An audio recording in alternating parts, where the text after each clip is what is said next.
매일 성경 묵상을 돕는 해설 가이드입니다. 안녕하세요. 묵상 코치입니다. 함께 읽고 나눌 말씀은 시편 88편 1절에서 18절까지 말씀입니다. 극심한 고난을 당한 시인은 하나님께 주야로 울부짖습니다. 그러나 하나님의 응답은 없고 시인의 기력은 쇠락해 갑니다. 시인은 하나님께 간구하기를 포기하지 않습니다. 1절에서 8절 읽겠습니다. 여호와 내 구원의 하나님이여, 내가 주야로 주 앞에서 부르짖었사오니 나의 기도가 주 앞에 이르게 하시며 나의 부르짖음에 주의 귀를 기울여 주소서. 물은 나의 영혼에는 재난이 가득하며 나의 생명은 스올에 가까웠사오니 나는 무덤에 내려가는 자같이 인정되고 힘없는 용사와 같으며 죽은 자 중에서 던져진 바 되었으며 죽임을 당하여 무덤에 누운 자 같으니이다. 주께서 그들을 다시 기억하지 아니하시니 그들은 주의 손에서 끊어진 잔이이다. 주께서 나를 깊은 웅덩이와 어둡고 음침한 곳에 두셨사오며 주의 노가 나를 심히 누르시고 주의 모든 파도가 나를 괴롭게 하셨나이다. 주께서 내가 아는 자를 내게서 멀리 떠나게 하시고 나를 그들에게 가증한 것이 되게 하사오니 나는 갇혀서 나갈 수 없게 되었나이다. 1절에서 2절은 하나님께 부르짖는 시인에 대한 내용입니다. 시인은 고난을 당하여 하나님께 간구합니다. 시인은 하나님을 내 구원의 하나님이라 부르며 하나님만 그를 고난에서 건져줄 수 있는 분임을 고백합니다. 시인은 오직 하나님 앞에서 밤낮으로 울부짖습니다. 그의 기도가 하나님 앞에 이르고 하나님이 그의 부르짖음에 귀를 기울이시기를 간청합니다. 구원의 하나님이 자신의 기도를 듣고 고난에서 구해주시기를 간절히 바랍니다. 3절에서 5절은 고난 중에 있는 시인의 모습입니다. 재난이 극심함으로 시인은 죽음의 문턱에 이른 것을 느낍니다. 재난은 재앙, 하, 악, 병 등 괴로움과 고통을 가져주는 일이나 사건을 가리킵니다. 시인은 그가 당한 재난이 어떤 것인지 언급하진 않으나 자기에게 재난이 가득하다 한탄합니다. 재난이 가득하다 라는 말은 배가 꽉 차서 더 이상 음식을 먹을 수 없듯이 시인에게 괴로운 일이 충만하고 극심해서 더 이상 감당할 수 없는 지경에 이르렀다는 의미입니다. 그러므로 시인은 3절에서 5절까지 거듭거듭 자신이 죽은 자와 마찬가지라고 토로합니다. 그런데 시인의 이러한 사항은 시인만 알고 있는 사실이 아니라 다른 이들에게도 다 알려진 일입니다.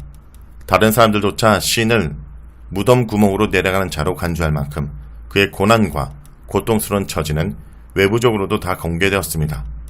그는 힘없이 용사같이 되어 자기 자신에게나 타인에게 도움을 줄 수 없습니다. 마치 죽어서 다른 시체들 가운데 던져진 것처럼 되었습니다.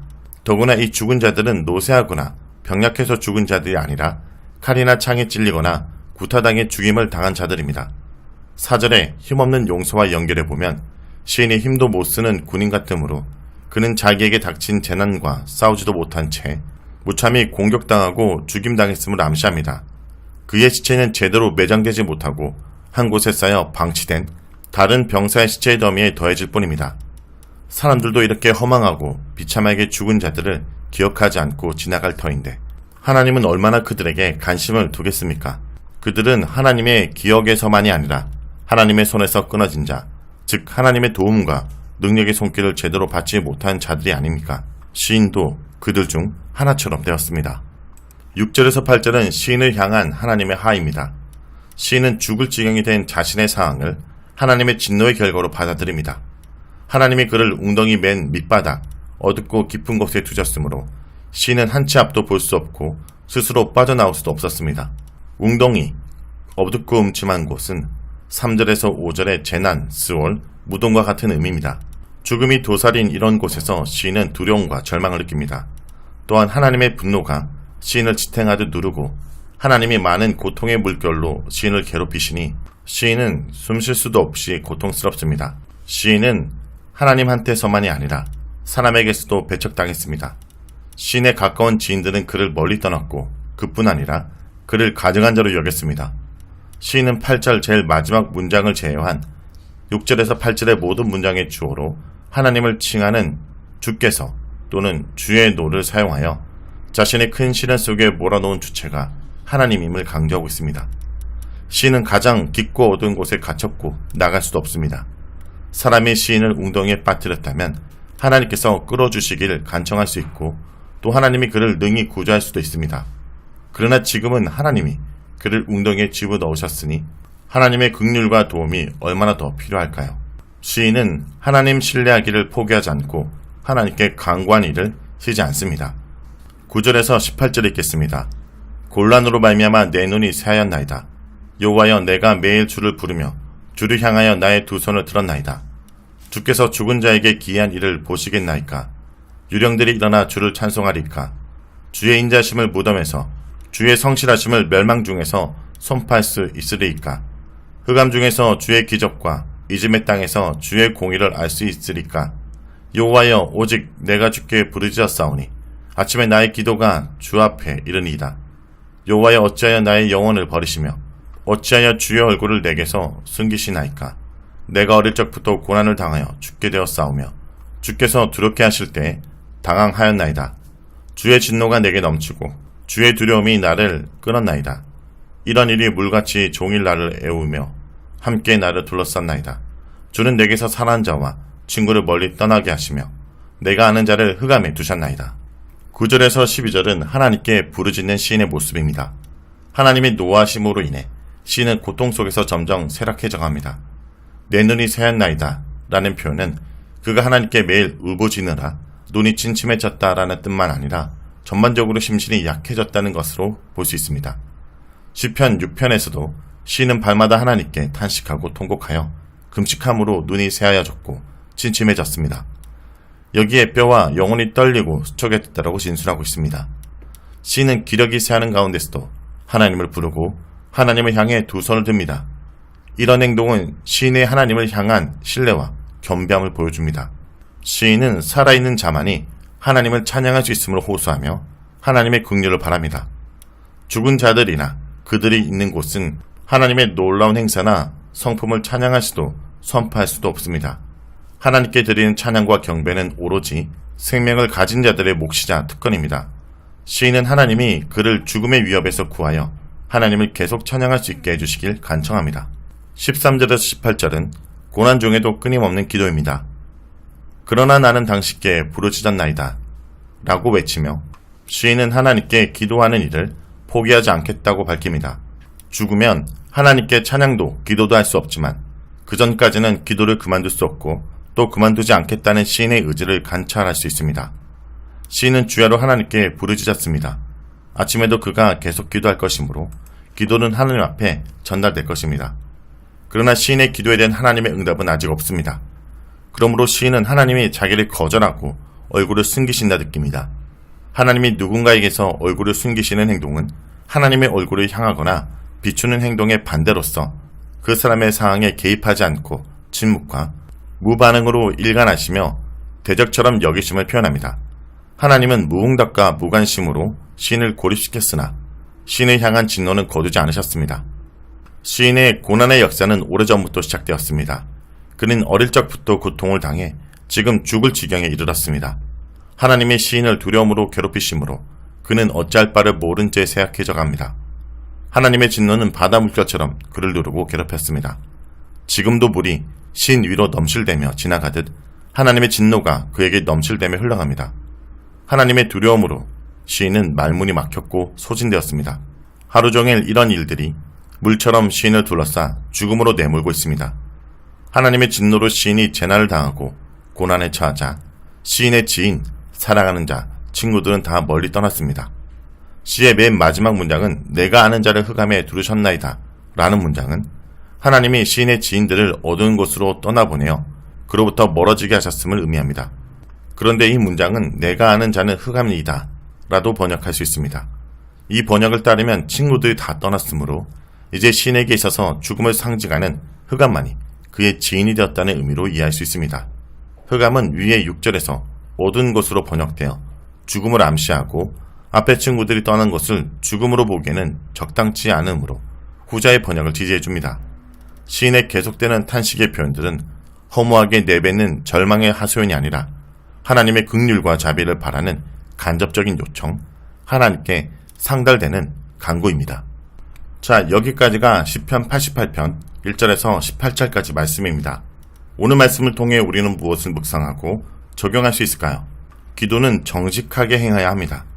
시인은 하나님의 응답을 간절히 원하면서도 기도를 찬양으로 마치지 않고 다시 한번 자신의 고통을 진술합니다.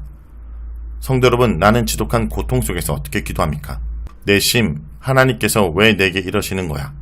하고 화가 나고 어쩔 줄 몰라 당하면서도 미사오그를 늘어놓거나 업무 보고를 하듯 공식을 따라 기도하진 않습니까? 성도 여러분, 기도는 하나님과의 대화입니다. 내 마음을 하나님께 쏟아 놓으십시오. 그리고 나서 하나님의 응답을 기다리십시오. 하나님은 지금 여러분의 솔직한 마음의 고백을 듣기 원하십니다.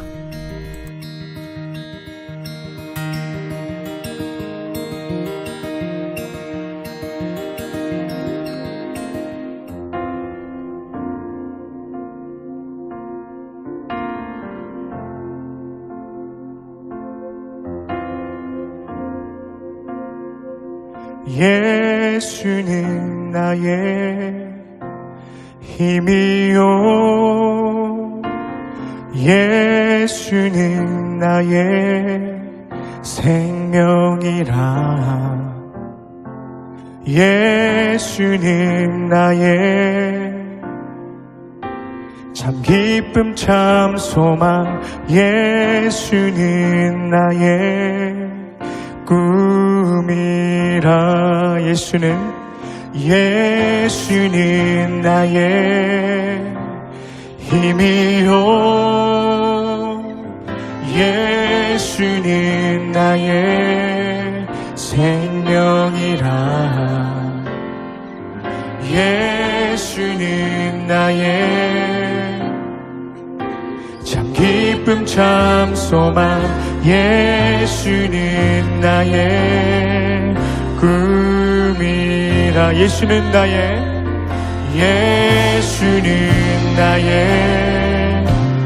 힘이요, 예수는 나의 생명이라. 예수는 나의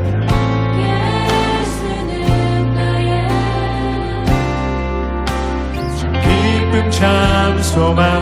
예수는 나의, 우리 한 번 더 고백하겠습니다. 예수는 나의 힘이요, 예수는 나의 힘이요, 예수는 나의 생명이라. 예수는 나의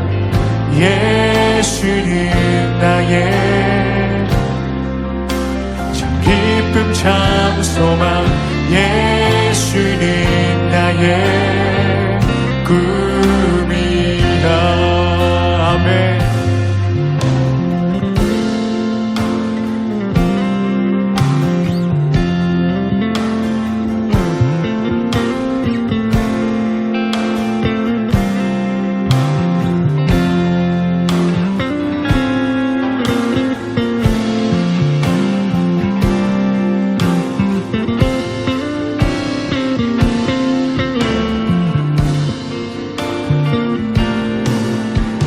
성령 내게 오셔서, 진리의 성령 내게 오셔서, 진리의 성령 내게 오셔서, 진리의 성령 나를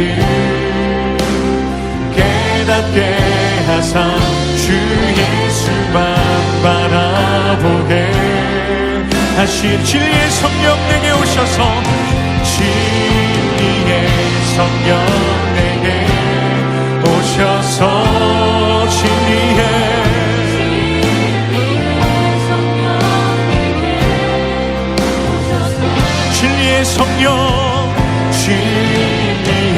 성령 나를 깨닫게 하사 주 예수만 바라보게 하시네. 아멘.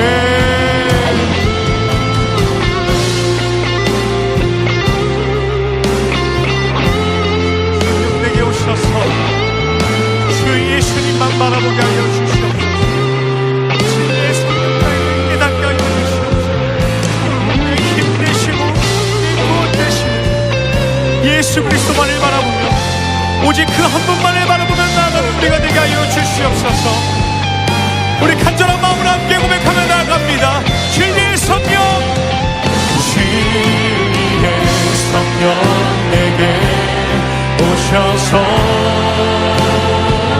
진리의 성령 내게 오셔서, 진리의 성령 나를